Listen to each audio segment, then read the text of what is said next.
നമ്മൾ ഇന്ന് അനുഭവിക്കുന്ന സകല എൻവയോൺമെന്റൽ ഇഷ്യൂസിനും കാരണം മലിനീകരണമാണ്. പ്രധാനമായും പ്ലാസ്റ്റിക് മാലിന്യങ്ങളെ പറ്റിയാണ് നമ്മൾ മിക്കപ്പോഴും കേൾക്കാറ്. എന്നാൽ ഇന്ന് പ്ലാസ്റ്റിക്കിന് മുകളിൽ വെല്ലുവിളി ഉയർത്തി മറ്റൊരു വില്ലൻ രംഗത്തുണ്ട്: ഇ വേസ്റ്റ്, അതായത് ഇലക്ട്രോണിക് വേസ്റ്റ്. ഇന്ത്യയിൽ കഴിഞ്ഞ 5 വർഷത്തിൽ 72.54% ഉയർച്ചയാണ് ഇ വേസ്റ്റ് ജനറേഷനിൽ ഉണ്ടായത്.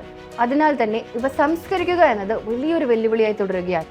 Computer, mobile phone, TV, refrigerator, batteries തുടങ്ങി ഓരോ ദിവസവും ലക്ഷക്കണക്കിന് ടൺ ഇ വേസ്റ്റ് ആണ് ഭൂമിയിൽ സൃഷ്ടിക്കപ്പെടുന്നത്. ഇത്തരം മാലിന്യങ്ങളിൽ അടങ്ങിയിട്ടുള്ള വിഷവസ്തുക്കളായ മെർക്കുറി, ലെഡ്, കാഡ്മിയം തുടങ്ങിയവ മനുഷ്യനും പ്രകൃതിക്കും വലിയ ദോഷം ചെയ്യുന്നവയാണ്. അതേസമയം പല ഇ വേസ്റ്റുകളിൽ ഗോൾഡ്, സിൽവർ, കോപ്പർ തുടങ്ങിയ വാല്യുബിൾ മൂലകങ്ങളും അടങ്ങിയിട്ടുണ്ട്. ഇവയെ കൃത്യമായി ഡിസ്പോസ് ചെയ്യുക എന്നതാണ് പ്രധാനം.